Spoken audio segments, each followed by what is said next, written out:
Hello, welcome to Scary Thoughts, Horror, Philosophy, Culture. I'm Mark Cate. And I'm Chad Lott. This is episode 42. We're going to be talking about the movie Murder Party from 2007, directed by Jeremy Saulnier. Our next episode, which will probably come out on Halloween Day, will be about Halloween, not the movie, not the remake,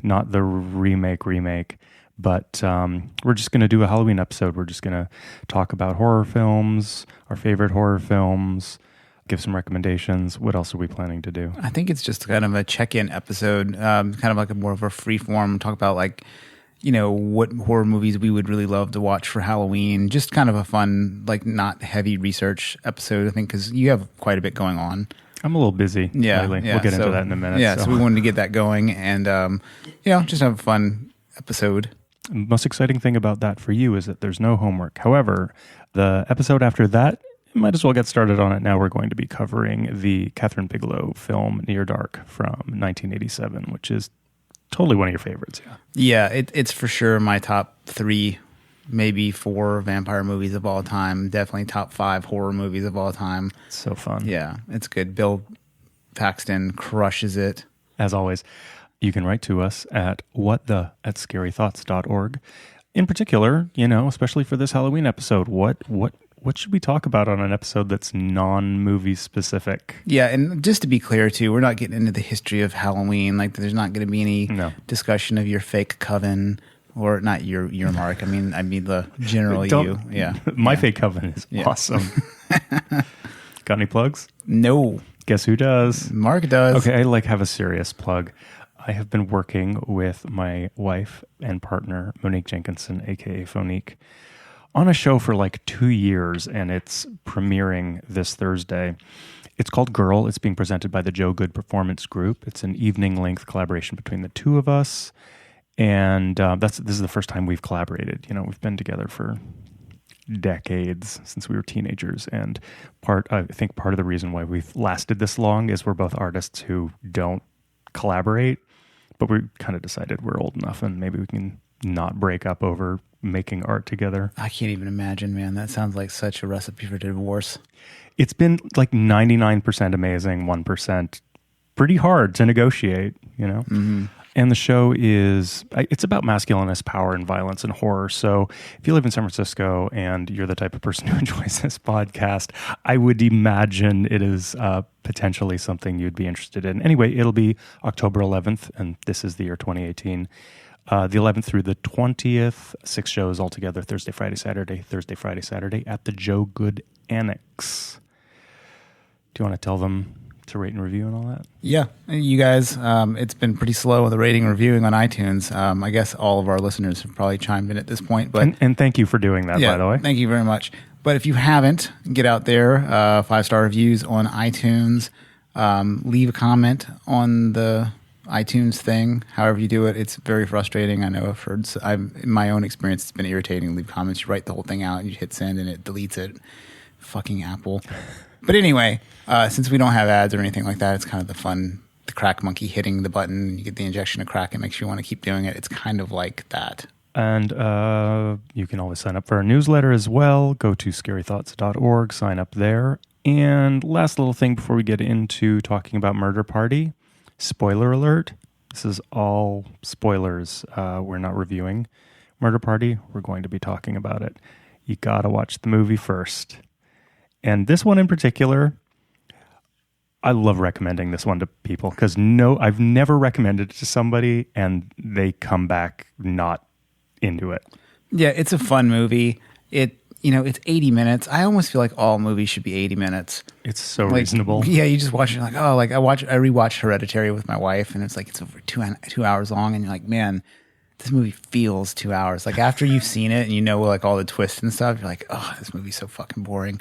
The first part of it, but the parts that are great are great. You just start, Whereas this movie is just all highs. It's all fun.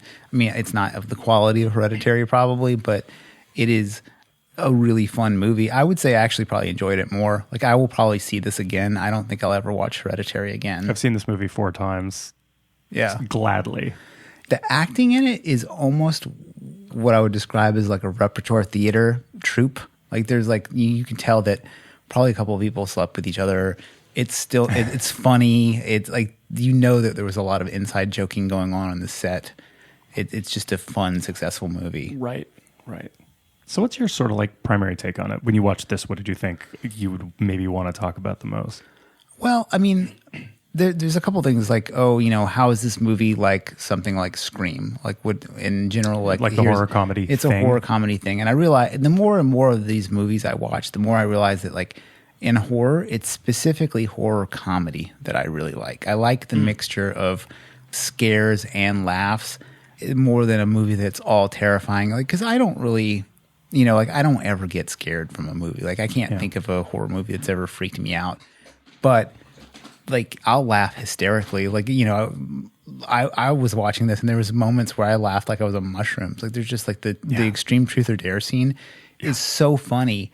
And it's like the joke writing of this movie is so good. Like there's so many tiny little things that are just hilarious. Like, the dog Hellhammer eating a bag of crank and then killing the guy who's going to put him to sleep. Yep. It's just fucking funny. Like it's like such a tight, hilarious movie. And then the physical comedy of it, it's like a Buster Keaton movie. It's like a Looney Tunes.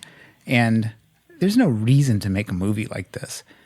You know what I mean? It's not like the dude who writes The Witch and he creates that movie that everybody loves, and now he has like kind of a career from it. Like, I don't know that you would get a career from making this movie. I mean, obviously he has, but it's not like a critically acclaimed movie or anything.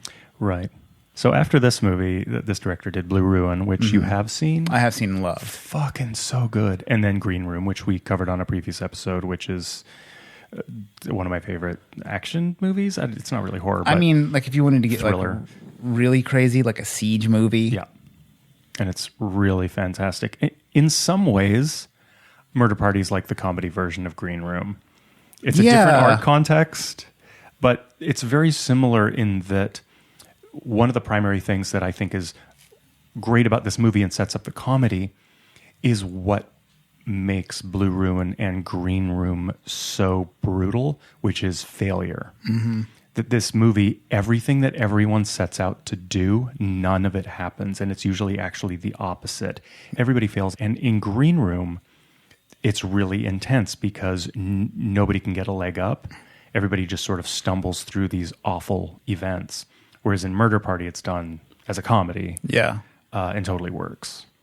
Yeah. I mean, the other thing I was thinking, all the different murder weapons, it's like a plethora of Chekhov's guns. Yes. Like there's all these things that are introduced that have, maybe a potential. I mean, sometimes deaths are caused, but like deaths of the main character aren't caused, you know. It has like this tension with like hipsters. Like, so I definitely get to feel like the people who made this are like film school dorks living in Brooklyn, probably just hating on everything around it. Like, it just seems like a movie that just came from real spite, like Office Space did. You're just kind of like a familiarity with, but also hatred for the thing that you're covering. Sure. Yeah. Although, I guess I'll get into. I don't want to be too ranty about this because I brought it up on previous episodes, and it might veer into our conversation about conceptual art and performance art that we had in our last episode. But this is something that actually my wife Monique pointed out to me a long time ago, and I have yet to see it contradicted, which is that artists are only portrayed in television and film as villains, total assholes, arrogant, pretentious motherfuckers. It's never otherwise.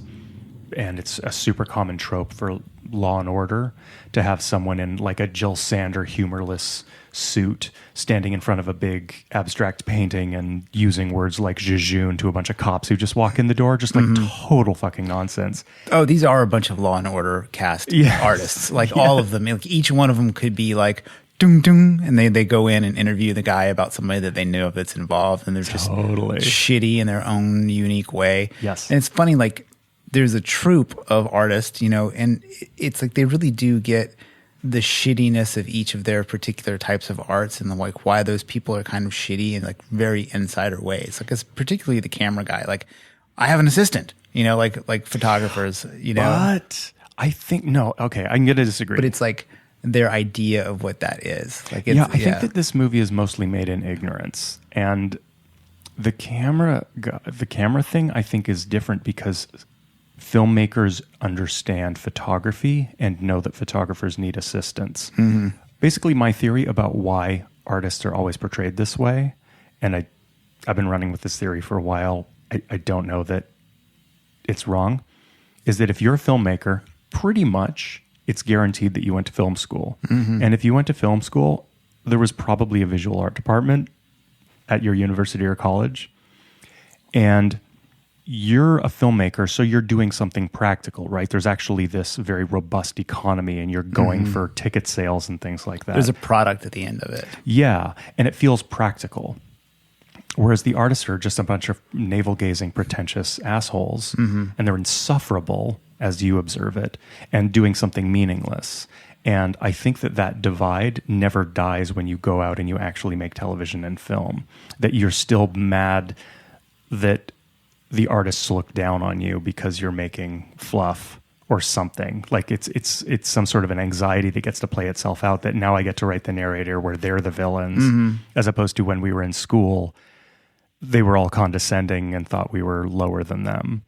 So I think that what happened in this film is that's being played out, but there is no knowledge of visual art in this film. And that's, even though I love this film, obviously, totally into it. I went to art school. You know, those characters are based on caricatures of me, or at least the me of my early 20s. I was definitely thinking that, like, you could have gone to the school that they go to. Absolutely. Like, especially when there's the like when they're pitching how they're going to murder the person. Yes. And one of the funniest things is that, like, I was thinking about this, is that they can't even agree on how to kill somebody. How are they going to even agree on what's art? And then after that, like, what's good art? And then the truth of it, I think the tension that I always get at, like, I think in our conversation in the last episode where I was like, well, what the fuck is this? Like, who's going to buy this? You know, like that's, as you know, being interested in art, I can see why that question is not good in the art context. It's like a dumb question for art. Yes. Right. But it's also the question of a reasonable person, you know, and sure. And like, one of the things I thought was smart about this movie is how they sort of like make fun of the idea of the patron of the arts. Like, nobody's making a collage of feces and tampons speaking about the oppression of whatever if no one anywhere is paying. You know what I mean? But you're not going to, okay, I know, I thought about this from our last conversation where you're like, well, there's these totally obscure people who did all this art for art's sake. It's like, right. People knit things. Yeah. You know what I mean? Like, it doesn't mean it's deserving of anything. And I think you're like, okay, well, what does make it good? What doesn't make it deserving? I think people have to be willing to pay for it. And I think, like, it's sad that maybe that's the only metric that we have, or it has to, but I think when you're talking about like mass art or modern art, yeah, somebody's going to be paying the bill. And with films, it's more democratic than this. You know what I mean? Where like one person could cut a check and be like, this person's genius. And, you know, they were funded, and then they were able to make their bullshit artwork and put it into a museum, because like you kind of see it. Like, people get respectability after their price goes up. Absolutely. Yeah. But what does that have to do with the work itself? I think that an honest appraisal of the work itself can only be done at the individual level. Like, how do you feel about that thing? Okay. Yeah. I don't disagree. But what's funny is what you were saying exactly overlaps with a filmmaker versus a visual artist. Right. Because like at the end of the day, as a filmmaker, you're not trying to make weird Kenneth Anger B-sides for the rest of your life. Exactly. Probably not with a film Some, school. very few, but the ones who do had a relationship to film more like a visual artist. Yeah. And we're probably raised rich and had a, you know, like, I mean, for real, it's probably somebody who was able to, like, whereas normal folks might be watching X-Men movies, they're watching, you know, some French existentialist drama, you know, and they, like, you end up with a guy like Jason Schwartzman who just grew up around the Coppolas and art and his references. When you listen to his radio show and stuff like that, it's like he has taste that's sort of like in the feel of what you're talking about with cinema people. He has like stuff that is popular, like Beach Boys and things like that, but he also has this type of taste that I think you can only get by being idly rich. And I think you can only get a certain type of art if there are idle riches present. I would, yeah, kind of, pretty much, but at the same time, I think that has more to do with the gateway. I mean, but it's the gateway to almost anything, right? I mean, it's the gateway to being a filmmaker. Like, yeah, you can be poor and become a filmmaker, but not really. I mean, all the filmmakers, all the legit filmmakers that I know, as far as I can think of them, they all have some sort of leg up in the world. Mm-hmm. You know, they all had some sort of key all that the allowed them filmmakers. access. Yeah. And in the case of filmmaking, that access is usually just straight up money because filmmaking costs so much to do. But with visual art, it's generally could go to grad school because generally speaking, I won't say art because that I'm going to use a lot of shorthand here talking about visual artists, but I want to be clear that I am not talking about some elderly person who lives in a coastal town of 600 people where there's tourism and there's a boutique that sells watercolors of flowers by this old person and ceramics made by some other local artisan, right? I'm not talking about that artist. I'm talking about people who generally go to New York to make it or LA to make it as an artist. Mm-hmm. Generally, those people have MFAs from UCLA or Tisch or a small college in the East or San Francisco Art Institute here. It's a very specific, I mean, there are a lot of them, they're everywhere, but it's a kind of a specific vector. Just like when we talk about filmmakers, like you probably went to UCLA or USC or NYU, and you have this certain path, and that's how this happens. That's how you become part of this engine. And again, I'm making awful generalizations, but that's what these characters are in this movie, Murder Party. These aren't a bunch of artists like, oh, we like to paint the sunset and then sell it to tourists. Like, they're not that kind of artists. They're the kind of artists who went to art school, learn a specific way of speaking about art, look to a specific kind of history of performance art and conceptual art and things like that. And that's where all that nonsense comes from, is that they spout off when they're trying to think of, as you were pointing out, talking about how are they going to kill this guy. They're using that kind of association with how to create a work, right?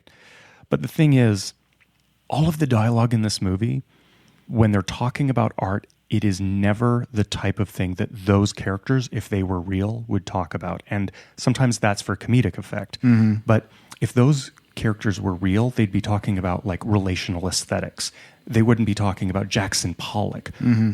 No one who makes conceptual art talks about Jackson Pollock because Jackson Pollock is tired. Why don't they though? Like that's like because that's another because that's like we are in a free jazz inspired prog rock band, and one of us is like, bebop is so tired. Bebop? What are you talking about? Like that shit that like our great grandparents listened to? Well, that has no bearing on what we're doing. If Louis Armstrong is your only reference to jazz when writing a jazz character, if you were like, I'm going to write a scene, there's going to be this guy who plays like avant-garde jazz, and he's like, Louis Armstrong, that shit's tired. Like, yeah, everybody who plays jazz knows that that's old school. Like what? There's no opposition there.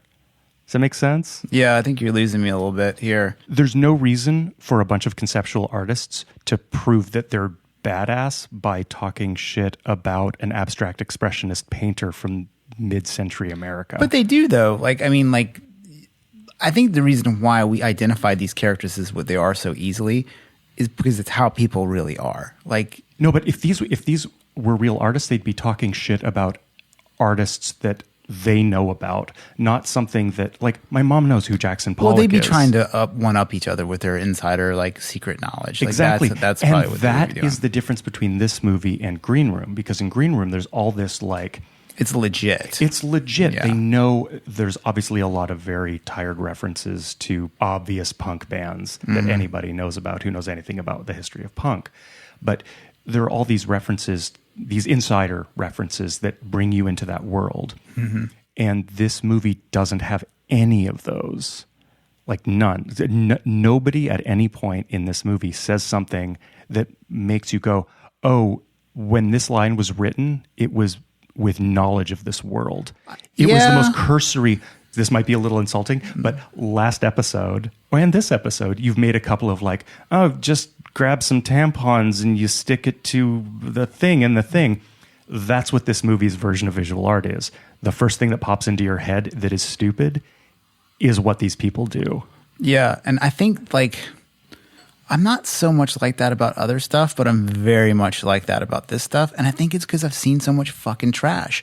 And then the thing that I think is really accurate is the power that this dude's money has over them. Because every artist I know has their goddamn hand out, like rattling their tin cup. I mean, and like I'm stoked that people get all these residencies and things like that, and it's pretty cool.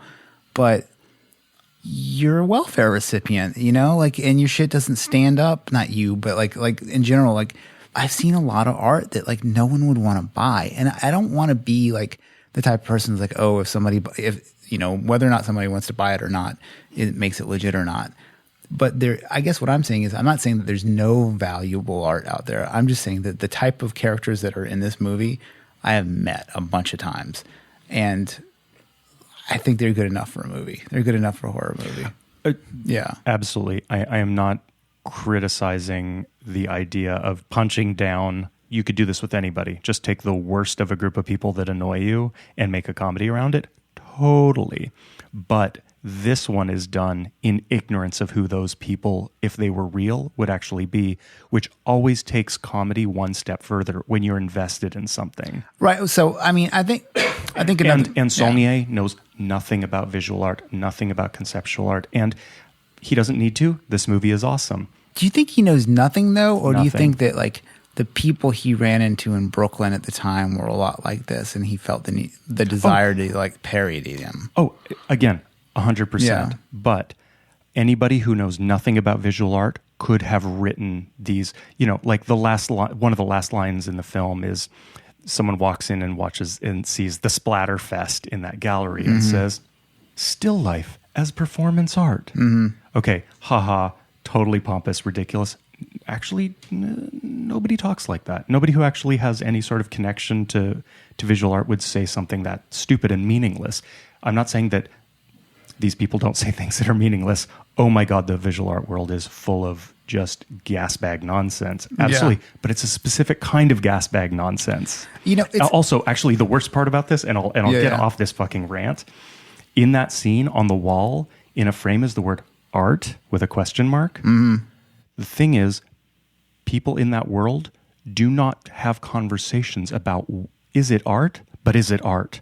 Only people who never go to museums ask if something can be art. People who make art, that's not relevant to them. I mean, yeah, true. You know, it would be like making a movie about a bunch of noise musicians and having them go like, but noise is real music, man. Noise musicians don't talk about whether noise is real music. It just is to them. It's not a conversation. It's only a conversation your grandmother would have if they heard noise music. Yeah, I guess. It betrays an ignorance of the scene. Yeah.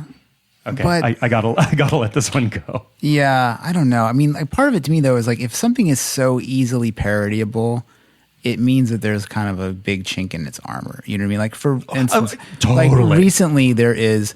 Have you been following the story about these guys that like they've been trying to position a whole bunch of different like academic papers that are absolutely fucking insane, and they've been winning awards. Like there was one that was about like heteronormativity at dog parks, and oh god, and it was basically about how that's good. How like you know like by humans coming around and observing the power dynamics of canines, it's basically somehow it's like reasserting their own dynamics in their own life, and they're carrying these like dog qualities out into the rest of the world, which is like increasing patriarchy or something like that. It's really funny. Oh my God. And so these guys have been able to position a bunch of them, and like some of them were taken very seriously, and they're doing it as a goof. But what's interesting to see is the response of people who are like, this is punching down. It's like, no, you're the fucking academy. You're the Institute of Higher Learning. There should be there's no punching down to higher learning. Your whole system is bullshit. And I think that it's so easy to call bullshit on it. And I feel like, man, I don't feel like I'm ignorant to this type of artwork. Like, I've seen a lot of it. I've gone to shows. Like, I know people who've gone to school for this stuff, and I still don't get it.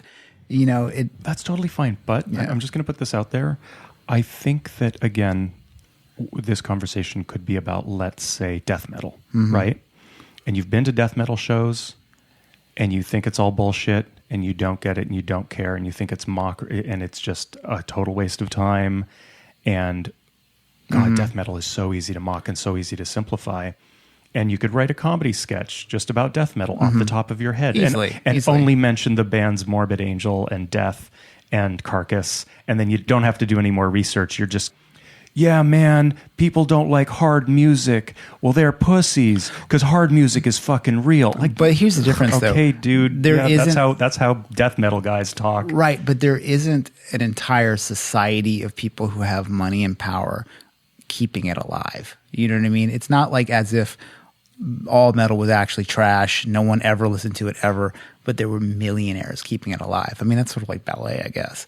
No one cares, but millionaires keep it alive.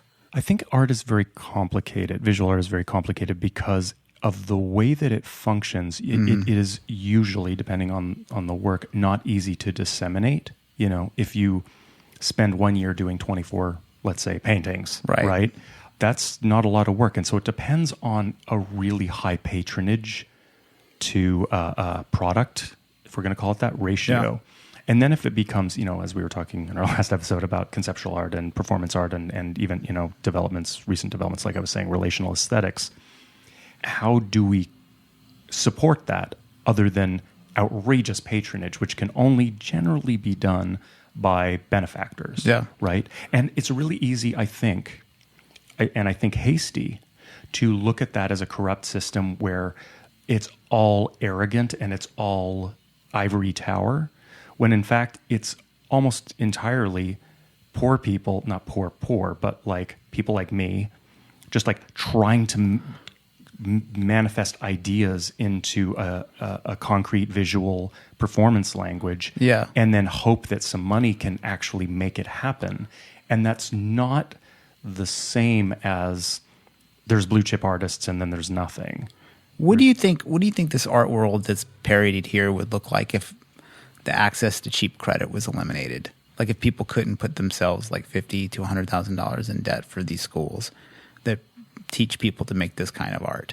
Like, what do you think art would look like? Do you think the end of it would be better, worse, wouldn't make a difference? I don't know. It's hard because, again, it's really complicated, and I'm slightly defending this, and I'm also very critical of it because the idea of going $120,000 in debt to learn how to talk about your visual art better is very weird, and that's mostly what happens. Is oftentimes like an MFA, which I dropped out of, halfway through my MFA. You are sort of left to your own devices to do your work. Sometimes you're given space. But it's more like you're given a few years that, okay, I'm just going to be a visual artist before I have to go and deal with the big bad world outside. Mostly you learn how to talk about your work and thereby think about your work and not necessarily how to make it. That's sort of your problem. If you can't make work, you shouldn't be here. But it's about the ideas that go behind it. See, then my whole thought on that is like, okay, if you can't make work, you shouldn't be here. That's sort of almost like predestination, right? It's a little bit like that. Like, well, but it's not. You're not learning how to do the thing. You're learning how to elevate the thing. You're learning how to sell the thing. See, that's I sort of totally agree, and totally disagree. But because that is what it is. That is the critique of grad school. For sure. And I think that critique is. It's really hard to say it's not valid because, like, imagine we both created the same piece of work, basically the same sort of thing, but there were enough differences to make people think they were different. But it was the same sort of thing. Like, we became like glass blowers and we made some sort of like satanic dildo or something independent of each other. If I have a complicated artist statement that goes along with my satanic dildo, it's going to probably do better than the one that doesn't have it. That is right. Almost for sure true. Like, so what we're saying is we're not talking about the quality of the art anymore. We're talking about the ability that is acquired by going into debt to sell that piece of art, which to me is pretty fucked up. Okay, but if you pull back from the outsider perspective, if you are the artist, you might be a cynical person and think, I'm just trying to learn techniques to sell this shit. My art is fine. I don't need to change who I am. I just need to make work and learn how to sell it better. But my experience is that generally an MFA is about how to refine a process, refine a way of thinking about work, and pushing the work through ideation. And, which is just, that's sort of like getting a degree in philosophy or something, right? It's like, okay, I have this time to retreat and think and ruminate on the thing that I am doing. And that is pushing it forward. It's not about learning to be a better writer, like syntax. It's learning to be a better writer, push the ideas by having a group of people interrogate what you're doing regularly. Yeah. And it pushes you. And so it's an internal process of becoming a better artist by exploring ideas rather than an external process of, can I talk about my work in a way that it'll sell better? But they're so close. There's such a gray area between those two things because they're often the exact same thing. Because if you can really talk about your work articulately, it probably means that you've done a lot of work to get yourself and your work there. And that makes it more sellable. Because that usually is almost exactly what good branding looks like. It's still just sophistry. You know what I mean? So, and I'm not talking about art right here. Like, I'm talking about like art school, basically, is what I'm saying. Like, if it's like, it's so weird. I've heard so many people say, well, you're not there to really learn technique. Well, what? Like, so you're basically saying that like you should have just developed the technique your own way. To me, it even affirms my idea that you're just getting there to be able to talk about your art in a certain way. Like it just, and so this is the point where to me, I'm like, okay, maybe this whole system is unethical, is how many people of no talent get ground up into the system and end up like crazy in debt, or it shouldn't have been there, or like trapped in shadow careers and all this crazy stuff. And it's like, I think the access to student loans and the fact that no one ever wants to have any results, like, I'm sure nobody at any art school says, oh, you're totally going to be able to have a career after this. Like, I bet that's never been said once. Wait, what? Like, if you go to an art school, there's no promise, right? If you go to law school, you should end up as a lawyer, right? Oh, yeah. So to me, it's like there's a product being sold because you have to pay to go there, like, so, and that product is not very good because the vast majority of people who pay for it are not enriched by it in any way. Yeah, in some ways it's like a finishing school, but to make you less tolerable by other human beings. And I think I would be okay with it as a finishing school if only super elite people were allowed to do it. You know what I mean? Or like super elite artists. Like the fact that like this mass of people who aren't any good get to go too at their own personal cost, and the personal cost is so egregious, I feel like it's bad for society. That's all school. Oh, totally. My degree was fucking stupid too, but I wasn't told that I was making high art either. You know what I mean? Like there's just something I think you about were. it. Oh, come on. I certainly wasn't. No, but wasn't the rhetoric department at Berkeley isn't the prestige value associated with your degree like akin to the type of thing of like we are allowing you to come into the fold of this great thing? I don't know. Great elite institution. Like the whole department there, they just pretend just because Judith Butler's name is somewhere that it's like really prestigious, but it's just not. It's like what the rhetoric department really only turns out three types of people: heavily indebted rhetoric professors, overeducated waitresses, and people who go to law school. Like that's pretty much it. Like it's not cranking out high level thinkers or anything like that. You know what I mean? Like, and I think in some ways the people who are the best off are the people who are like, yeah, this was good for law school. Like, maybe you'll go do something for somebody someday. I don't know.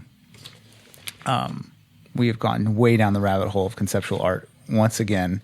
Let's see if we can not talk about that for 4 more episodes. Well, the last thing I'll say about art, or before we get back, is I think that the main character is the best artist. You just mean his Knights Husseini costume? Yeah, it's great. Like, because there's a few things.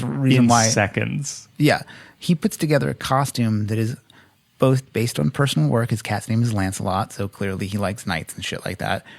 He's made it out of his own things, and all the other artists, all their costumes are off the shelf costumes. You know, with the possible exception of the Baseball Fury guy and the girl from Blade Runner, but both of those costumes are also. They're so mainstream cool. You know, like if you showed up with either of those costumes, they're cool and nobody's ever going to think they're lame or anything like that. Like this dude really took a chance with his costume. The best costume would be to dress up as Chris dressed as the knight who says knee from Murder Party. Oh, totally. Especially if you poured vinegar on yourself, so you're the like second half of the movie. I was thinking about like how if anybody would recognize you if you made this costume. If you were like Chris from Murder Party at like, I think if you had the blood all over it, people would probably get it. Yeah, that would probably especially help. if you had a chainsaw. But yeah, it'd be a good costume. I would love to know where that warehouse is, and you know there are some external shots when he's approaching it and walking along the water and all that, because Alexander has that monologue about. You know, this is all going to be condos and all that. I would love to know if it legit is condos or a Whole Foods now. Like that with that warehouse. Yeah. If it really is that thing now. Yeah. I mean, I worked at Whole Foods when the Brooklyn store was opened, and it's in the middle of a bunch of shit like that. Like you could totally imagine where the murder happened to actually be the store that became the Whole Foods Market in Brooklyn. And I mean, talking about privilege, like just trust fund cafes and boutiques that don't actually have to make enough money to pay rent because your rich parents when do you think bought you a hobby. When do you think this movie took place? Like, because Chris, he's living in New York for $26,000 a year, which seems kind of insane. Right. That's what he makes. And he doesn't have a cell phone. He seems to live in Manhattan. Yeah, because he comes over a bridge, unless he's in Queens or something like that. I think he went up maybe to the Williamsburg Bridge, but could have just been the Brooklyn Bridge. Yeah. And then he comes south as he's at the end when he's seeing the sunrise over Brooklyn from the other side of the water. Yeah. So somewhere on the east side, I guess. But, you know, people do have rent control or rent stabilization in some places in New York. Yeah, like his mom could have lived there and then she died, and then all sad. I mean, his place is a cubby hole, to be fair. Totally. It's a terrible place. It's like the bunnyears.com article, Macaulay Culkin's lifestyle site, which is hilarious. But they have an article called How to Live Like a Minimalist in New York Like You Have Any Fucking Choice. It's so good, dark. Like all those small smarts. You know, I like the way the movie opened. Like, I thought that, like, Roger Corman soundtrack, like, kind of dark Halloween movie. And I like that the first shot is of pumpkin. And somebody smashes the pumpkin. Yeah. You know, I think it just sets it up for the kind of movie that it's going to be, that it's kind of hilarious. And then, you know, the fact that the flyer blows towards him randomly, very Forrest Gumpish, you know. Did you catch that he's in that opening montage? I didn't catch it until the 4th time I watched this damn movie. But, you know, there's montage and all the kids walking around. You see him give someone a ticket. A parking ticket. I did see that. Yeah, and she throws it back in his face and yells something about that she's not going to pay it. So he's just such this like nice guy, but actually the first thing you see him do is ruin someone's day. Well, he talks about that later too. I mean, like it's an interesting character, like the schlub character, you know, but like the ultra, you know, a character that is so sad. Like he's like early Bukowski level sad, you know, just nothing going on, you know, has candy corn and is sitting there. Which is the worst Halloween candy yeah, you can buy is what he bought. Yeah, I was surprised. Not surprised, but it's funny at the very end when he goes back and there's still candy corn in the bowl. Like nobody wanted any of it. Shit. Yeah. I will say that possible, like a layer to how pathetic he is you could, I don't believe that this is an actual thing, but you could sort of Room 237, Jacob's Ladder scenario, like this entire evening could be in his head. Mm-hmm. It kind of starts where he's about to sit down and watch these movies, And then the movie ends with him sitting right back down eating that candy. You know, you could kind of see like he dresses as a knight and has this adventure where he triumphs over evil and comes back home changed. I had a whole note about how his cardboard armor is basically like Don Quixote's rusted armor. You know, it could easily be like he's tilting at windmills, and and then the way, you know, we were back to that conversation, like in his head, he's just walking around Brooklyn or wherever he works, giving out tickets to all these like privileged kids, and he has this like miserable life, and he's just imagining this whole, basically like he's not to blame, like he never really kills anybody, but everyone dies, and which is, you know, the whole thing. And that's also like kind of an art school film thing that everybody dies, you know, so it's kind of like this hokey sort of deal. It could also be that armor is somehow magically imbued because he never takes it off the whole movie. No. And somehow he does survive. So maybe it's the armor. Yeah. I like at the very beginning too, where his cat like alphas him. Oh, yeah. You know, the cat's like, fuck you, I'm not getting off the table or the couch or whatever. And at the very end, it has a whole Bildungsroman thing where he has become manly because he's survived this night in his night costume. And the cat gets out of the chair for him. And he sits down and just, that's the end of his day, which I thought was pretty great. It's fun too. You have a character. He reminds me of the witch character from Trick or Treat, like a character that really loves Halloween. Yes. You know, like actually loves it. And he's watches these, you know, he went and got 3 horror movies and like low budget VHS horror movies. So you feel like, okay, this is a character that would understand the rules of Halloween, but the way he's almost murdered doesn't follow any traditional Halloween rules. You know what I mean? He's done nothing to really warrant it except for, you know, maybe answer the call of some magical call. Like, cause this thing blows into his field and he picks it up and opens it. And like, I mean, like it makes me think of that Mitch Hedberg joke about flyers. Do you know that joke? No. Where he's like, handing out flyers is kind of like saying, here, throw this away for me down the street. Like, it just made me think of that. And there's like this flyer element to it. Like I can't remember the last time I've gotten a flyer for something. I have flyers for my show. Okay. Actually, it's a poster that's folded up. Okay, that's different. That's no. Which I expect to see framed on your wall next time I come to your place. It will be high up there somewhere on our blank white walls. What do you think the best death was? I like the melted werewolf. Yeah, me too. That was pretty good. Like, especially because it was a chain. He gets drunk. He pours alcohol all over himself onto a plastic mask. He goes to light a cigarette. Well, that's not what actually. I'm sorry. You know what? That was just an injury. That does not kill him. Right, but he lasts almost the longest. Then he just falls off the roof and dies. That horrible thing is rad. And I think the makeup Melts effect, to his face. the makeup effect of it is really good too. Like he has like the one eye, and then the wolf part of the face is still on him. I thought it was pretty solid. Yeah. Then the chainsaw comes into play quite a bit. Like quite a lot of mayhem is caused by this electric chainsaw, which is, I mean, it's funny to even like it's a used joke, like having an electric chainsaw and it comes out of the wall. Like I can't remember what other movies it's been in, but I'm sure I've seen it before. Yeah. But it's funny. It's funny that it's also like kind of like a Deus Ex Machina at the end too. Like it allows him to kind of save the day, or at least save his day anyway. Well, I do like that. Actually, the first death in the movie, Sky, is actually an accident. Yes. The premise is that they're all going to commit murder, which sort of implies that they're all hard. But actually, the first death is because she's allergic to the preservative sprayed on non-organic raisins, which is hilarious. Which is also pathetic. Yeah.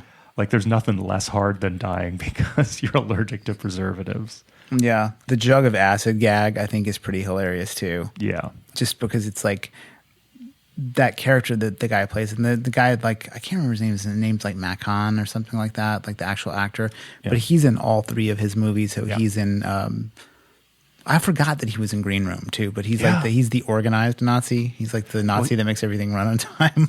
Yeah. But he's also the one who helps the couple get away and turns himself in at the end. And he's the one who goes to the organic farm across the road and says, dial 911 or call the cops or whatever. Yeah. It's funny too that he is like, talk about not hard. Like as soon as he pours the acid on the guy, he's like, oh, I'm sorry. Yep. And then he's just like this such a, like, I guess he's supposed to be sort of dating the character Lexi, or at least he wants wants to. And like, what's the name of the character? The patron, Alexander, right?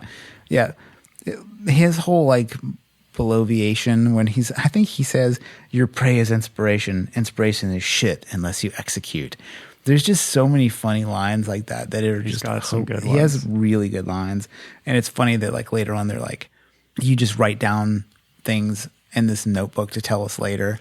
I was like, "Oh, that's like a comedian. Like that's like literally stand-up comedy. Like he has a little notebook full of his stuff, and he just comes around, and that in a way is kind of an art form, you know, like being able to come around and convince people of all these things." Yeah, I thought one subtle thing that drove home what vapid assholes these people all are. You know, they're waiting for Alexander and they're all totally sucking his dick and they're talking about, let's go to Cicero's party. Oh no, fuck that guy. And they talk trash about Cicero a couple of times. And it's then literally next door. He's literally next door. Yeah. But not only that, as soon as we meet Cicero, he's super nice. He's like, Yeah. what is it? Is the character's name Billy? The Fury? Yeah. Yeah. He's like, Billy, finally a real artist. Yeah. We got to get you a show, blah, blah, blah. Like he's super, like, let me get you a drink. He's like legit nice. Yeah, but he also wants Alexander's money too, which is pretty funny. Don't we all? Yeah. I want Alexander's money. Yeah. I was talking about the funny gags earlier. To me, maybe the funniest gag is he's in the closet after he's run away. God. And it looks like it's going to be one of those like montage wake MacGyver. of Met weapon scenes. Yep. And he just runs out with an armload of shit and just throws it. There's just something about that. Like it reminds me of The Jerk. Like all Yep. I need is this lamp. Yep. And like, it's such a funny scene. And like, I just always am interested in people who write like physical comedy like that. Like, you know, how did you come up with that idea? Or maybe you saw it somehow and it would, you know, it's just super, super funny. The idea of like the extreme truth or dare, like, is that even a thing that like people do? You know, it's funny because I'm definitely really interested in these kind of urban legends that maybe are or are not urban legends. When we learn about people are doing this thing, whether it's like your teens are having rainbow parties or pussy chugging vodka, or Botox parties, or, you know, some of them, like, that's never happened. Some of them, yeah, that totally happens all the time. It's fucking weird. Extreme truth or dare is a rad idea for a party. And it has a perfect description too. It's like all the kids are doing it in Belarus. So it gives it like, I mean, it really is like, first it's hilarious and pretentious, but it's also kind of urban legendish. You know, you hear like, oh, in Russia, people are shooting up this crocodile or whatever. It hits the kind of the same note. And I love that it becomes all of a sudden out of nowhere, just about puns. Like they're just making puns. It's just a fun shift in dialogue. And I think it's one of the scenes that makes you realize like, okay, maybe these characters would know each other. And because it's the sort of thing that friends would do. They would get into like a pun battle. But I also love that, you know, the dude who's the victim also has like a couple good things. He's like, don't pun-ish me. Yeah. I think it's just a really fun, sweet scene in the movie. I also really like on the flip side of the, you know, when I was talking about failure, like almost everything in this movie is a failure. On the flip side of that is Zyko, the dealer. He's the only one who doesn't have a costume. And it's because he's the only one that's there that's actually legitimately scary. Yeah. And he's the only one that can execute. Yeah. Just like shoot him, bang. No hesitation. He's straight up a scary murderer. So he's kind of like, you could think of him as he's dressed as himself.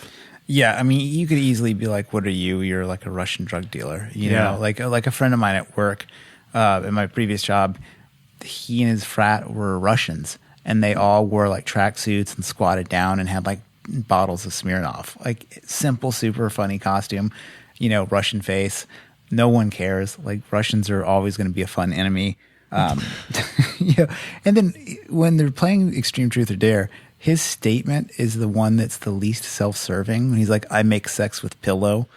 Everybody else is like, "Oh, I'm this or that," or they say some crazy shit, and it all like kind of like, you can tell they're trying to make themselves seem cool, but it backfires on him, and he's just what he is. And then his name's Zyko. It's just obviously like he's a psycho. Yeah. I have a question for you. Yeah, go for it. So you're going to kill someone as art. What are you going to do? I think I'm probably going to skin them and make some sort of painting.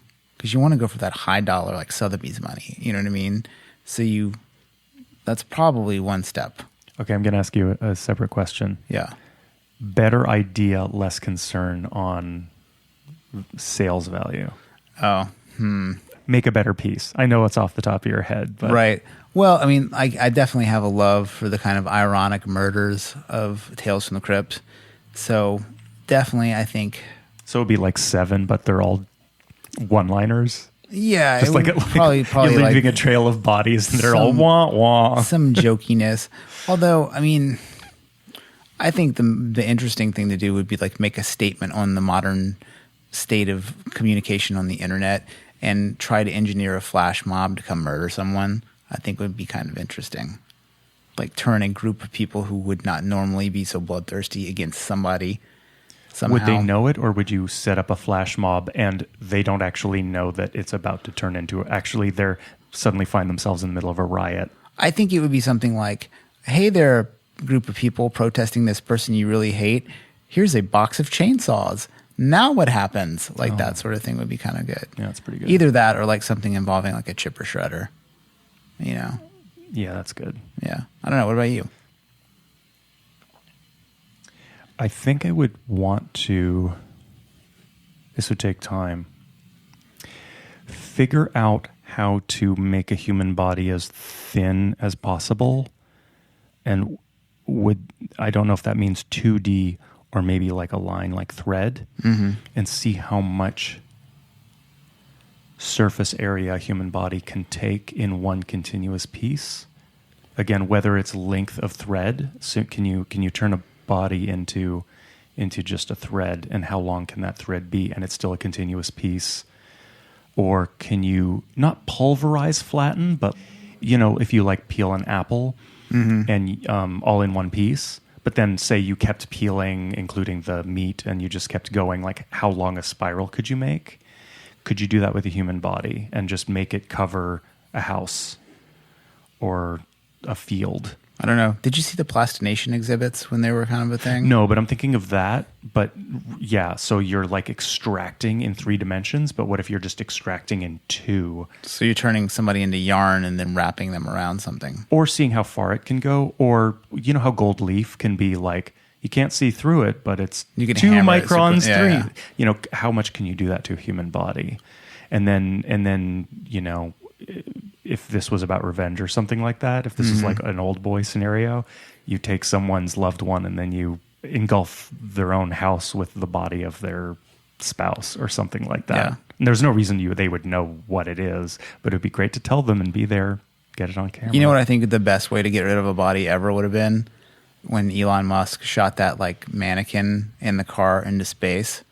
What? Elon Musk shot the Tesla car into space and it was headed towards Mars. What an asshole. And there's like a character sitting there that looks like the Stig, and it's like a racing suit. All right. I was like, what if that was like an ex-girlfriend of his, and he just shot the body into Mars? Like, to me, that would be the best. Like to be able to like execute like that. Sorry, Grimes, you're in outer space now. Yeah, That's like where's Grimes horrible. been? Yeah, she's in space, dying. In space. Actually, what would it be like if you were dating someone and found out that that's what they did to their last extremely high dollar murder? Like Yeah. if somebody had like billionaire murder. You were Grimes and Elon Musk did that to his ex. Like, how do you, like, what's that conversation like? I mean, I think you just immediately shoot them and tell the cops that he had planned to do it to you too, and you stopped him. Because I think Everybody somebody believe that's you. somebody that's that rich, you just have to stop them. Anyway, anyhow. Another line that is pretty hilarious. Alexander saying, "Cause of death, art." Like, it's just It sucks. so hilarious. I do like that Chris, he does the make lemonade thing with the smashed pumpkin. Makes he like Makes pumpkin bread out. Makes pumpkin bread. Smashed pumpkin. Yeah, Great. it's such a sweet move. One conversation that I thought was pretty interesting is when they're sitting around, they're talking about like how Billy's the only true artist, and then Lexi says, "I want everything to be bad because when something's good, there's no room for me." It's like That's a good line. It's a good line, and it's really made me think about like modern culture. Like, people just really want to shit on other stuff. Like the moment when all the characters come alive are when Billy leaves and they start talking shit about his painting. Yep. And it's like that's the moment where they're the most pleased, it seems, like when they're actually like ripping apart their fellow artist. Okay, here's just one quick, see if I can dip back into this, how the writing of this film does not actually connect with actual artists, is that when they're critiquing his art, we never see it, but they are describing it in terms of ugly. They aren't really saying it is facile or something. They're coming up with terms talking about how ugly it is. Those artists would not be invested in paintings being beautiful. Yeah. So Also, again, it's for comedic effect, but it just sort of, to my mind, betrayed that Saulnier doesn't know actually what the priorities of these people would actually be when tearing apart each other's art. oh yeah, It would be about other things, not about like, oh, it's a barnacle. Like, yes, what? So? yeah. Well, first, when they were like describing it, I was like, wait, is a barnacle bad? That's exactly. You know, I think another funny scene for this movie is when he stops to pee and they're chasing him. Like, it's just hilarious. It's just like a funny horror movie thing because it's like, oh, when, you know, does nobody use the bathroom ever? Totally. And that's an odd moment of realism. And there's, I guess. And the taking the pills, like his watch goes off. Yeah, his watch goes off. He has to take his anti-anxiety pills. Yeah. It's weird that like these characters are so, you know, they are of course caricatures, right? Like they're not as legit. Whereas Blue Ruin and Green Room, like you mentioned earlier, they're sort of defined by how realistic they are. Yeah. Like especially like the murder scene in Blue Ruin is like pretty, it's not gratuitous or anything like that. It just seems to be kind of how it would go down, you know? Yeah. No, totally. I mean, it's, again, that failure thing, it really makes you go, well, okay, not Chad. Let's just say me. Like if I was living in my car and then wanted to murder someone in revenge so badly and had no idea what I was doing, it would probably go something like that. It would just be terrible. Right, yeah. I have no business driving around trying to commit murder in bloodlust revenge. Do you have anything more to say about horror comedy in general? I mean, we've covered Return of the Living Dead. Did you bring up Scream earlier? Yeah, I brought up Creepshow. Yeah. I feel like there are these great examples of horror comedy, but I feel like the threshold for success is very steep, for me at least. A mediocre horror film, I'll enjoy. A mediocre horror comedy, I have no patience for. Like, I feel like a horror comedy's got to be pretty damn good for me to get through. Are you similar? Yeah, like for me, I'm not interested in watching stuff just because it's bad and it's funny because it's bad. Like I'm not interested in that, and I kind of have never been interested in that. Although, like some people would disagree, I absolutely do like ironic shit that is hilarious. Like I laugh at internet stuff like anybody else. But if I'm going to spend like an hour and a half, 2 hours with something, there's so many good things. Why would I want to do that? But fortunately, there's an enormous amount of great horror comedy or a comedy that is sort of has horror elements, like a Young Frankenstein would be a good example, or What We Do in the Shadows. And What We Do in Shadows really makes me think about how that movie is so dead on. Like somebody really loved that shit and made that movie. Like, do you think Murder Party would have been funnier if the art characters were a little more closer to like what they're supposed to be in real life? Like if their conversations were a little more accurate? Well, I don't know. Yes. It would have been funnier for a specific type of people, like Best in Show.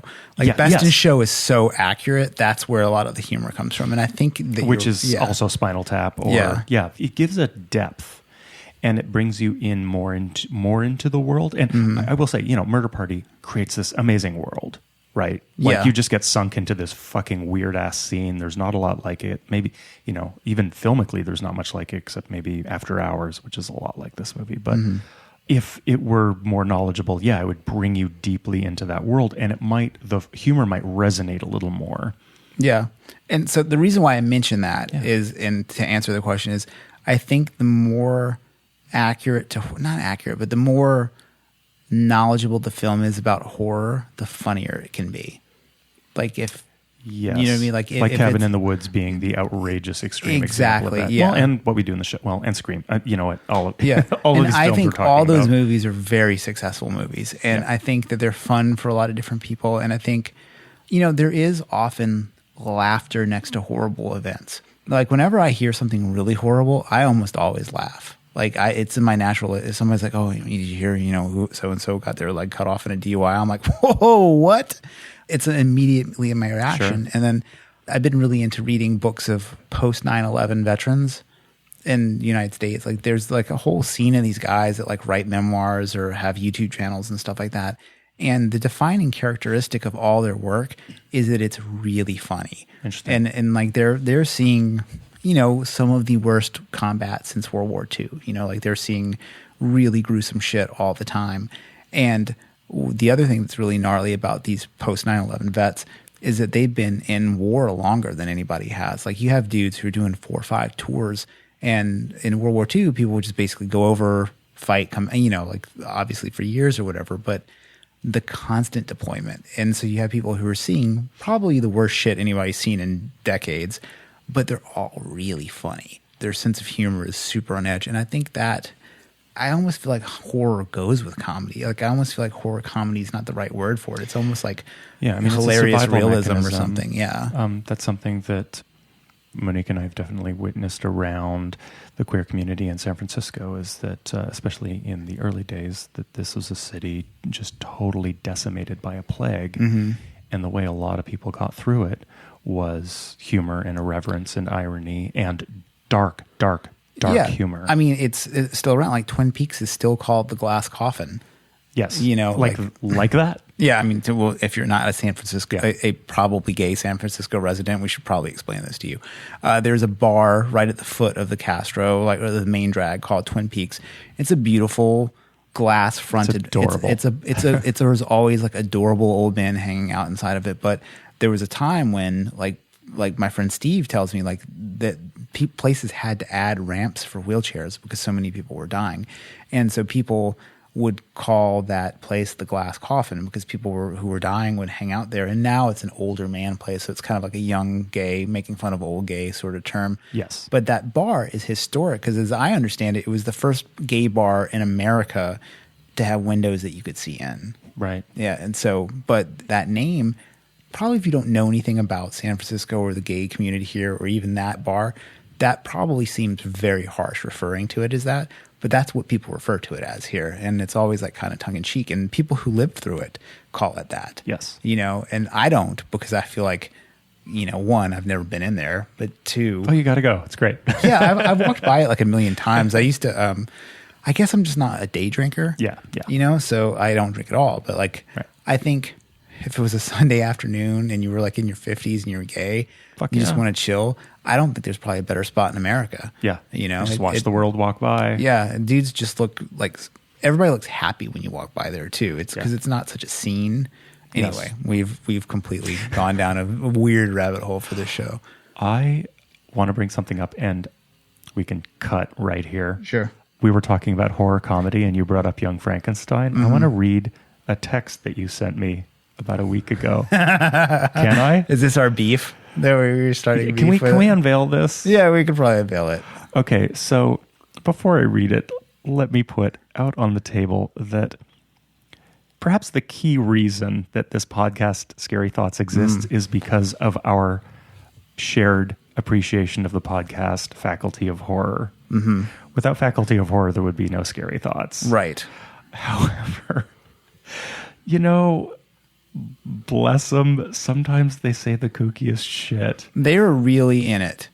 Like, they are what they are. You know what I mean? Like, being a feminist, academic, horror podcast. Like, I don't think anyone's doing it better. Like, so if you like our academic rantings and wish that we were a lot more serious about it, that's probably the show for you. Yeah. I'm sure, and I'm sure those people are not even listening to this episode. Of course because, not. I mean, I've dedicated my life to trying to not be bro-y, but I am who I am, and sorry listeners who don't appreciate that. Yeah, like what is your main athletic pursuit these days?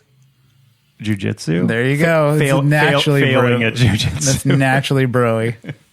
But you sent me a text on September 29th that said, listening to Faculty of Horror, quote, I struggle with comedy because I find it very, very reactionary and patriarchal and more often than not racist, end quote. Then you wrote, the worst. Yeah. And I think it'd been a while since I listened to the show, and you had said that they had kind of gone a little harder in their direction. And I was like, interesting. So I see that there's an episode about Young Frankenstein and What We Do in Shadows. And I was like, man, I love both of those movies. Those movies are fucking hilarious. And they're like, I don't know that quote is like, I can't remember which one said it, but there's a point where she basically says like, I have a problem with comedy. And I understand that she's saying like the comic scene, right?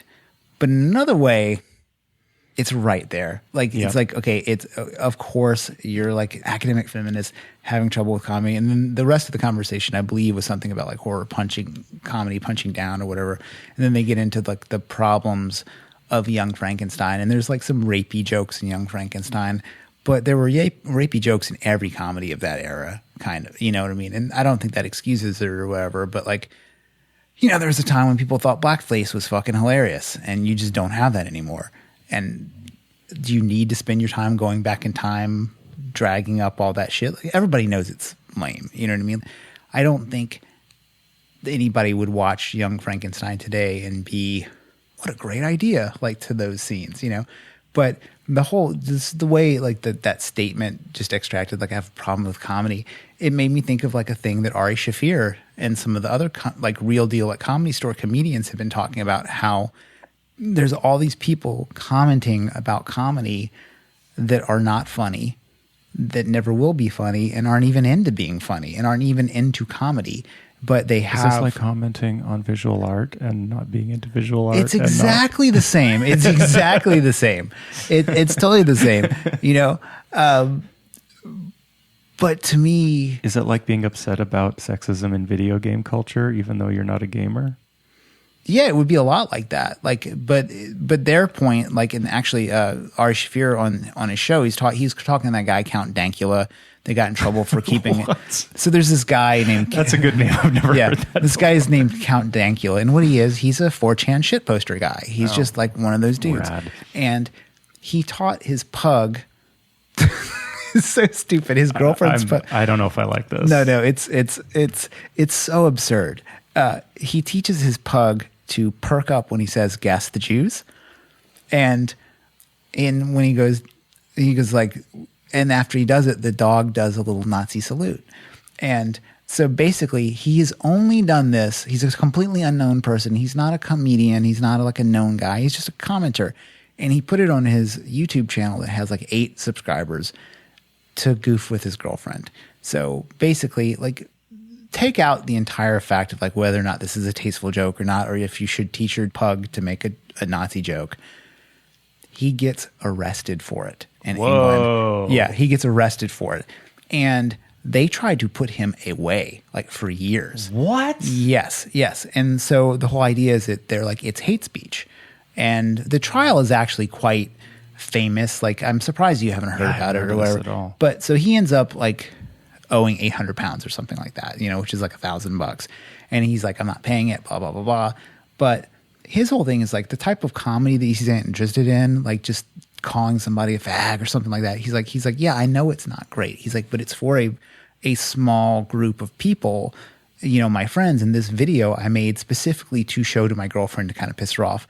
But somebody finds it and it just goes fucking viral. And in his interview on Ari Shaffir's show, Skeptic Tank, he talks about Gamergate and stuff. And he's like, okay, if you're not a customer or something, do you have a valid opinion about it? Like, or is your opinion about it valid if you're not a customer? Like, oh, I don't like that. I'm going to unsubscribe to you.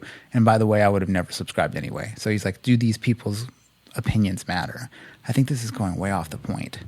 Yeah, keep going. I don't know.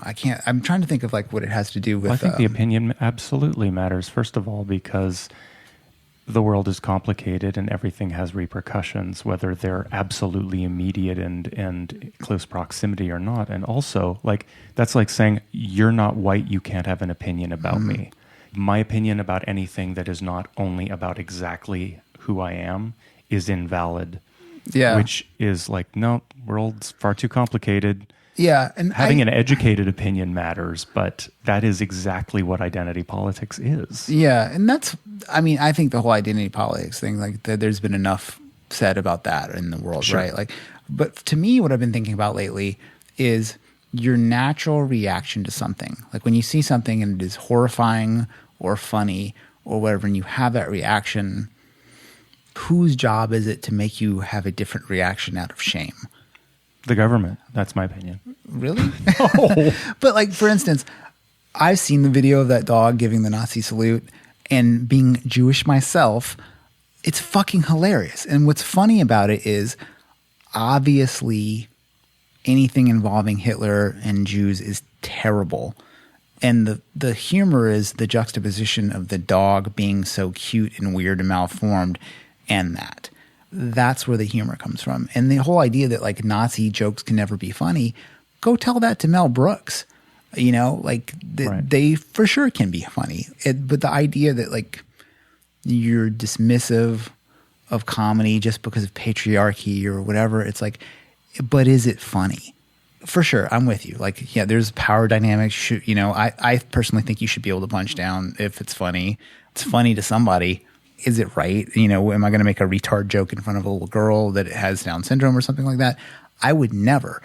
But that doesn't mean that joke in a context with maybe your friends or something like that, if it makes somebody laugh, is it funny? You know what I mean? Like it's. I hear you. I mean, I totally disagree, but I hear you. Well, I guess what I'm getting at is like the reaction is what matters. People who say, "Oh, this is funny," or "This isn't funny," or "This is scary," or "This isn't scary." Well, if someone was scared by it, that means it is potentially scary, right? And the same thing with humor. If someone laughs to it, then it's potentially humorous. But something being funny doesn't necessarily mean that it has inherent value, because anything can be funny to anybody. Mm-hmm. That doesn't mean that therefore it is valuable as comedy. We're not talking about value here, though. We're just talking about whether or not something gets the reaction of comedy or the reaction of horror. And I think horror and comedy are unique in art forms in that you're going for a specific type of reaction probably, and you get a physical reaction from it. You know what I mean? Like, right. So, whereas like you make a movie like Moonlight or Lady Bird or any of these like dramas that are considered really well done, like both of those movies are good, you're not necessarily getting a physical reaction from somebody. Like you don't know how sad someone will be or how inspired or whatever, but you can make someone laugh, and you either are laughing or you're not laughing. And that's one of the things that's kind of like weird to me than when people are like critiquing comedy or critiquing horror and saying how it should be, or like, saying it's like patriarchal or whatever. It's like, it could be, right? It could be problematic to use those words, but is it also not funny? And is it worth parsing those things apart? I don't know. So I'm sorry, are you sort of getting down to the critique leveled at something that is offensive as that's not funny? Mm-hmm. Are you saying, well, if someone laughs, it is funny, but whether it's problematic is a separate conversation? Yes, that's what that's what I'm saying. It's like something can be hilarious and problematic at the same time. And I think there's like that whole like, oh, I have a problem with comedy statement that I was like, ugh, about.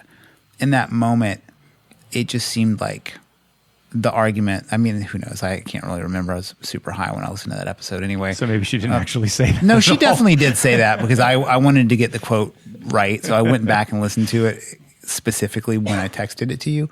But I don't know. But then I was thinking about, after I sent that, I thought a lot about that tweet afterwards, which is hilarious to me that you brought it back up.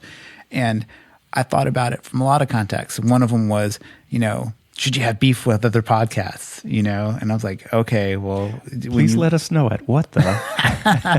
Yeah. At scarythoughts.org. I would be willing to bet that there's no Cross fans that are around. Oh, I would bet that half our listeners listen to Faculty of Horror.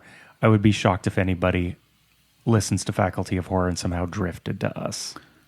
Oh, yeah, for sure. There's nobody who was like, oh, yeah, you know what? I need more I of need this. more of this. And these two guys. Are there over guys here- who do this? Are there guys who do this? Yeah, definitely. Nobody. Well, Have you- you know what? I would never want to start beef with them, but if we were kind of sitting, this was an art critique, and I was being asked for my input. I think that the thing that most gravitated me towards Faculty of Horror in the first place is actually something that is less and less the more that show goes on, which is fine. It's changing and it's evolving and they're doing their own thing and it's not for me to say, but in terms of what I go to it for, is I found when I used to go to Faculty of Horror, they would delve into ideas and would often unearth perspectives on their subjects that I'd never thought of. You know, they would take some film and talk about it from some angle that would never occur to me. Mm-hmm. And I find now most of the ideas that they bring forth are very surface feminist or surface anti-colonialist or something like that. More sort of stating the opinion that I already know that that's their opinion. And that's fine. Talking about how patriarchy functions in some horror movie, great, you know, but I find it rarely ever any longer comes with some sort of perspective. It's just sort of a filter. Like you put a rose-colored filter on your camera and everything turns out rose. You put a feminist filter on your podcast and everything turns out feminist. Feminist and what? Because I already got my feminist filter on. And so I don't need it reified for me. I'm not saying I don't need other feminists. I just mean it's not interesting for me to hear the most obvious feminist read on something bounced back to me that I already saw in a work. I want someone to like give me something to think about. And Faculty of Horror no longer gives me pause to redress the ideas about something that I have already come to it with. I see what you're saying. I think you're so in deep on this stuff that I bet like to a normal person, like, okay, say you're a casual horror fan. Just like level 20 mage feminist. Yeah. Like, I mean, you're pretty legit into all this stuff, you know? Like I'm like probably more than anybody, right?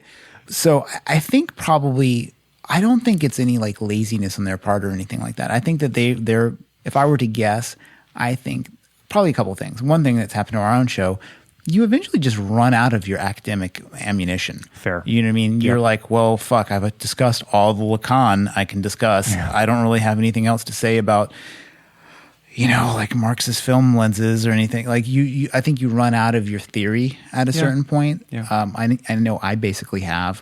And then their audience is opening up. You know, like one of them is now the editor-in-chief of Rue Morgue. Yeah, which is rad. Yeah, it's super cool. And I think that surface level feminism, think about it like our jiu-jitsu class. We go to fundamentals classes.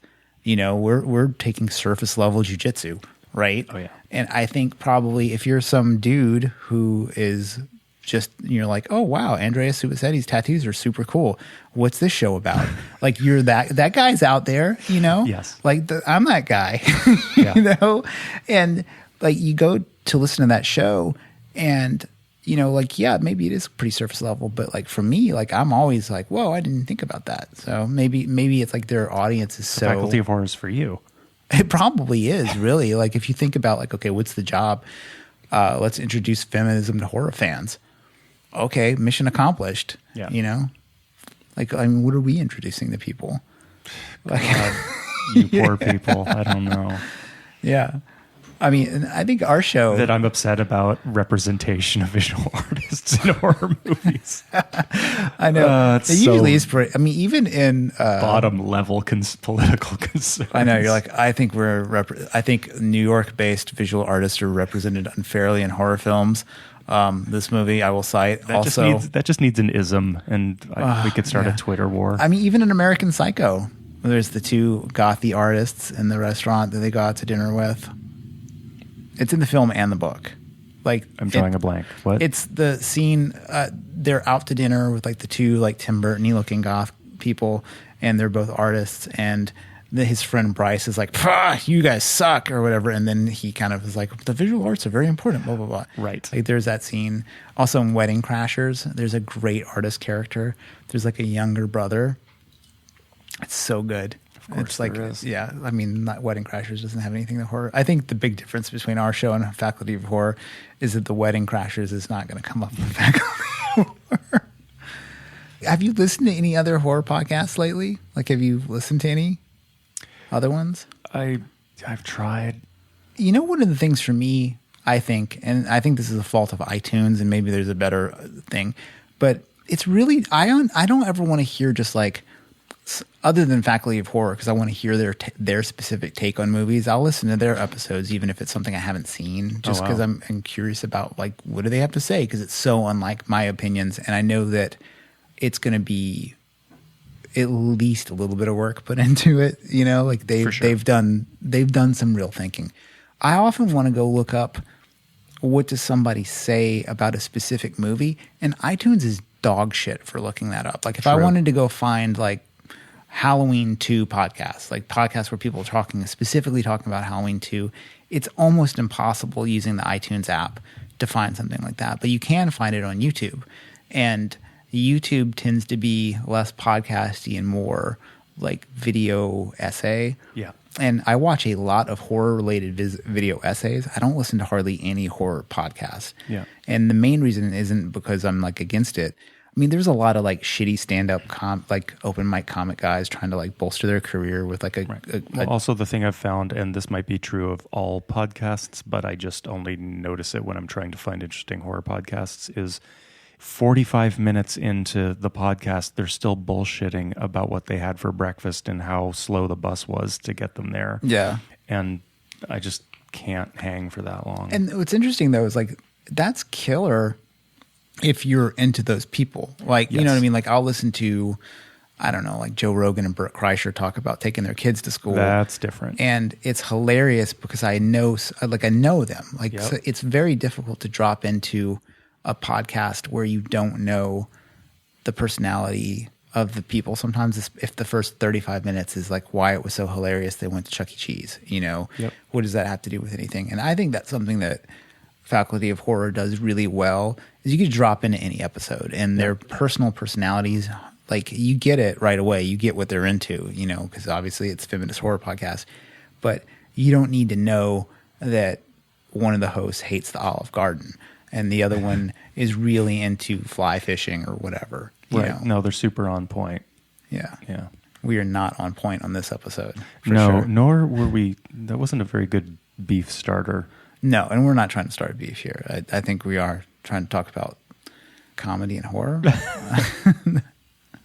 What do you think the best podcast beef has been? Can you even think of one? Oh, I don't know if there is one. Yeah. I mean, it would probably be like Is there one? Well, I mean, Sam Harris would probably be. Oh, Sam Harris versus everybody. Yeah. I mean, that is a dude who just cannot let anything go. Yeah. Like did you listen to the episode of him with Jordan Peterson? The first episode? Probably. Oh my God. They get into this like 45-minute discussion of like what truth is before they can even move on to like argue about the thing that they're arguing about. And you're like, holy shit, this is brutal. That's why it's good that debates, when you go watch one, there's rules and there's timers. Mm-hmm. You know? Yeah, but then, you know, like what they're doing isn't necessarily debate, but it ends up argumentative. Yes. You know, and I think like Sam Harris is like pretty much always set on argument. Oh, for sure. Yeah. Yeah, I feel like it would be cool if we could start a beef with another podcast, but it would only be punching down for us. So I don't know what. Unless you look at audience numbers, then it might be punching up. Wah, wah. Yeah, if you could have a beef with any podcast, who would it be? Radiolab's Robert Krulwich. Fuck that guy. Oh, yeah? Why? I've only listened to a couple episodes of that podcast. He's just a fucking like baby boomer bro, like faux poet-hearted. He strikes me as being the type of guy who thinks he's sensitive and down with people of color because he listens to the blues and reads poetry, but he's actually just as like macho and clueless about the world as any dumb jock hick stereotype that he probably built his identity in resisting. You've to me just described a Midwestern MFA Pearl Jam fan. Yes, kind of like that. Take that person, but put like a Bukowski book in his back pocket, and I think you've got Robert Krulwich. I think these days it'd be like a heavily underlined David Foster Wallace novel. Right, Yeah. like that. Yeah. Like just because you read complicated literature doesn't mean you're not a fucking misogynist predator. Anyway, sorry. Yeah. I feel like I can't abide by that man. Welcome to Night Vale would be the most fun podcast to have a beef with. Especially because you just lose. There's nothing. Right. There's nothing. You would lose. Like, okay, assuming they picked up the mantle and they were like, you know what? Fuck these guys. We're going to make it hurt. God. Like, it would be so unfair because if one, it's just so weird. Like, you would find yourself wrapped into some sort of totally obscure tale and it would be great. Because, like, I don't know what it is about those guys, but they are not, like, I've heard interviews with them, especially earlier on when it started. They're not really, like, super invested genre fans by their own statements, and they crush it. Like, I mean, like, I started reading one of their books. I was like, man, this is, like, legit good, weird fiction. Yeah, so, I mean, this comes back to the conversation about, knowing about something to critique it or to mock it or to be invested in it. It's like, where, how much does authenticity and investment, how important is it in creating work? Well, critiquing work or making parody, I think it's extremely important. I think you have to really know something in your heart and probably even love it. There was an SNL cast member who I can't remember who it was, but they were asking him, what did you think of Alec Baldwin's Trump? And he's like, I don't think it's a very good impression. I think it's pretty shitty, actually. And he said, okay, well, why do you think it sucks? He's like, because you can tell that he doesn't love Trump. He's like, you can only really parody something that you love really well. And I think that's why Fred Armisen is so successful and a lot of his most successful when he's doing characters and things like that. Like, because you can tell he, like Portlandia, like they obviously love all that shit they're making fun of. And that's what makes it so much funnier. That's what makes their documentary parody show so good. Like you have to love Grey Gardens to make that like Grey Gardens parody that well. Right. But I think if you're making something in the genre that's fresh, I don't think you have to have that much familiarity with it. And sometimes maybe it's good not to. Yeah, that's fair. Anything else about Murder Party? Man, there's nothing. We barely talked about Murder Party once again, I think. Okay, well, that's it for Murder Party, folks. That was great. Yeah, murder yourself, have a party. Please subscribe to us. Give us a good rating. Also, go over, subscribe to our nemesises, the Faculty of Horror. You should listen to Faculty of Horror. Yeah, you should probably. If you listen to this show, you should definitely listen to that show. So much better than this. They're just wrong. If you like this show and you live in Louisiana, I would highly recommend listening to Popcorn, Piss, and Vinegar. Those guys are hilarious. I don't know that they agree, but I always say they have like an ESPN Sports Center take on genre stuff. Yeah. And I like, especially when they argue with each other. It's probably my favorite part. And I guess also, in the Louisiana circuit, shout out to Not Real Radio. I got my t-shirt. Thanks, guys. Another podcast out there in the world. What other podcast do you like? If you were to shout out to a podcast right now, nothing. Nobody. That I know them personally? Yeah. You know any podcasters personally? Calm Down Queen. To Sukasa and oh, that show's really funny. They're pretty damn funny. Yeah. Often too much poop jokes, but for my delicate Canadian sensibilities. Yeah. All right. We will see you all next time for the Halloween episode, and then after that, Near Dark. Near Dark. Hit us up at scarythoughts.org. Say hey. Later. Thanks for listening.